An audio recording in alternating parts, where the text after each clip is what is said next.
ជំរាបសួរបងប្អូនទាំងអស់គ្នាជាទីគោរពនិងជាទីមេត្រីថ្ងៃនេះខ្ញុំបាទសូមនាំបងប្អូនទាំងអស់គ្នាមកមើលពីដំណើរការនៃការផលិតកូនជ្រូកសន្សំលុយរបស់ខ្ញុំនៅខាងសិប្បកម្មវិទ្យរតនៈរបស់យើងខ្ញុំអញ្ចឹងសម្រាប់បងប្អូនដែលចង់បានយកទៅលក់បន្តឬក៏បងប្អូនចង់យករាយទៅប្រើប្រាស់អីបងប្អូនអាចតាក់ទងមកខាងសិប្បកម្មយើងខ្ញុំបានបាទហើយនេះជាសកម្មភាពទូទ្រួដែលពួកយើងធ្វើការផលិតកូនជ្រូកសន្សំលុយរបស់យើងបាទអញ្ចឹងមានដូចជាយើងមានអ្នកចាមានអ្នកខាតមានអ្នកបាញ់ពោអីចឹងទៅបាទនេះគឺជាសកម្មភាពដែលគាត់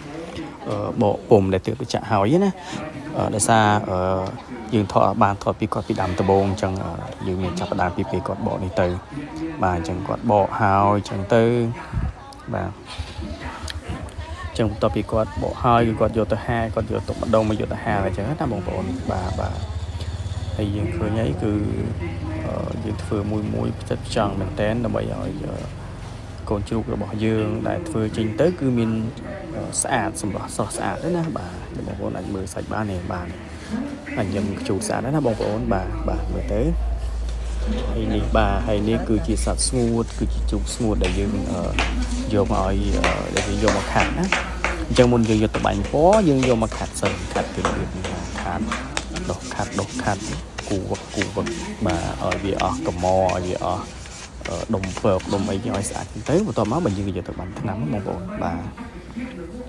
ជួយយើងមានច្រើនរូបមែនតែនអានេះគាត់នៅត្រួសដែលគេយកស្ងួតយកមកខាត់មុនណាបងប្អូនបាទតោះអញ្ចឹងយើងទៅមើលដំណើរការទៅមើលគេបាញ់ពណ៌ម្ដងណាបងប្អូនបាទនេះណែនេះថាដូចបើយើងអត់តន់ make up អញ្ចឹងឥឡូវគេចាប់ផ្ដើម make up ឲ្យហើយបាទគេលាប color ថ្ពាល់គេលាបអីចឹងទៅនេះគឺយើងយកទៅដាក់នៅលើតុដើម្បីបាញ់អញ្ចឹងណាបងប្អូន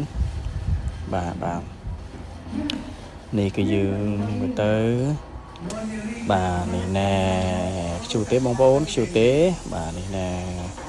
អ្នកបាញ់ពណ៌ក៏ខ្ជូតជ្រូកក៏ខ្ជូតបាទគឺថាពួកគាត់ឆ្លងកាត់ការបង្វឹកនិងការបណ្ដុះបណ្ដាលពីខ្ញុំផ្ទាល់ដើម្បីឲ្យបាញ់ទៅគឺវាមានសោភ័ណភាពស្អាតពណ៌វាលាយបានម៉ត់ល្អហើយនឹងការតាក់តែងឬក៏គូនៅលើមុខមាត់របស់វានឹងគឺស្អាតល្អបាទពួកគាត់ពិតជាសស្រាក់ស្រាំមែនតើបាទពេលខ្លះក៏ហត់ក៏សម្រាកផ្លែតសិនទៅបន្ទាប់មកក៏បន្តទៀតណាបងប្អូនបាទនឹងអញ្ចឹងយើងបន្ទាប់ហើយយើងបន្ទាប់ពីបាញ់ហើយយើងទៅមើលកន្លែងគេហាលម្ដងណាបងប្អូននេះណាបាទបន្ទាប់ពីបាញ់ហើយគឺយកមកហាលបែបនេះបាទនេះណែនេះគឺរួចរាល់ហើយអញ្ចឹងយើងចាំតែស្ងួ